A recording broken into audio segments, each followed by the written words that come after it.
बुलेटिनमध्ये सुरुवातीला एक महत्त्वाची बातमी। क्रीडा मंत्री माणिकराव कोकाटे यांच्या अडचणी कायम आहेत। सरकारी सदनिका गैरव्यवहार प्रकरणी त्यांची शिक्षा कायम ठेवण्यात आली आहे। नाशिक जिल्हा सत्र न्यायालयाने कोकाटे यांची शिक्षा कायम ठेवण्यात आलेली आहे। कोकाटेंना या प्रकरणात 2 वर्ष शिक्षा आणि 10,000चा दंड ठोठावण्यात आला होता।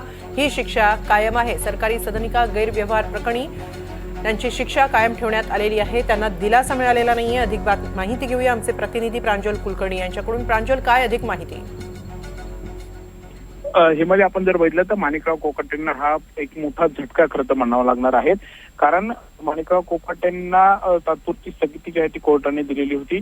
आपण जर बघितलं तर त्यांच्या विरोधातील जे याचिकाकर्ते होते त्यांनी देखील याबाबत याचिका दाखल केलेल्या होत्या आणि कोकाटेंना मुदत ही देण्यात आलेली होती। अखेर आपण आज जर बघितलं तर याबाबत सुनावणी ही झालेली आहे आणि कोकाटे खरं तर याबाबत मोठा धक्का देण्यात आला आहे। शासकीय कोट्यातील जी 10% सदनिका आहे त्या गैरव्यवहार प्रकरणी 2 वर्ष आणि 10,000 ची शिक्षा ही सत्र न्यायालयाने कायम ठेवलेली आहे। प्रथम वर्ग न्यायालयाने ही शिक्षा दिलेली आहे। जिल्हा सत्र न्यायालयाकडून मात्र ही शिक्षा कायम ठेवण्यात आलेली आहे। जिल्हा सत्र न्यायाधीश PM बदर यांनी ही शिक्षा जी आहे ती सुनावलेली आहे। त्यामुळे एकंदरीतच आता माणिकराव कोकाटे यांचं पुढचं पाऊल नक्की काय असणार, वरच्या कोर्टात पुन्हा ते धाव घेणार का हे पाहणं एवढंच महत्वाचं ठरेल। नक्कीच वरच्या कोर्टात ते धाव घेऊ शकतात याचा एक पर्याय त्यांच्या समोर आहे। यावर काही कोकाटे किंवा त्यांच्या सहकार्यांकडून काही प्रतिक्रिया कळू शकली आहे? सध्या माणिकराव कोकाटेंशी बोलण्याचा आपण प्रयत्न केला, मात्र कोकाटे यांच्याशी संपर्क होऊ शकत नाहीये। त्यामुळे आता निश्चितच माणिकराव कोकाटेंची काय नक्की प्रतिक्रिया असणार आहे हे देखील पाहणं तेवढंच महत्वाचं देखील ठरेल। प्रांजल, हे सगळं प्रकरण नेमकं काय होतं?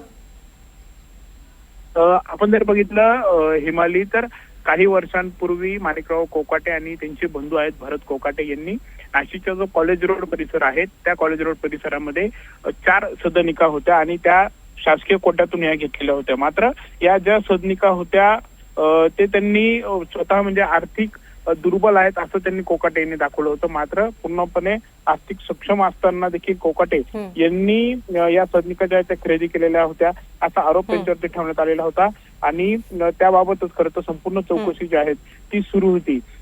दरम्यान आपण जर बघितलं तर यांचे जे भाऊ आहेत माणिकराव कोकाटे आणि त्यांचे बंधू सुनील कोकाटे यांना मुख्यमंत्री कोकाटेंकडून सदनिका मिळाल्याबाबत बनावट कागदपत्रे त्यांनी सादर ही केली होती आणि ती फ्लॅट जे आहेत ते लादलेले होते।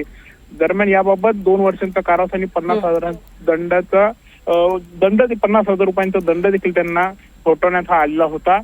या प्रकरणामध्ये महत्वाचा टप्पा जो आहे तो आता खरं समोर आलेला आहे। त्यामुळे माणिकराव कोकाटे यांच्या राजकीय भवितव्यावर देखील पुन्हा एकदा प्रश्नचिन्ह जे आहेत ते उपस्थित झालेले आहे।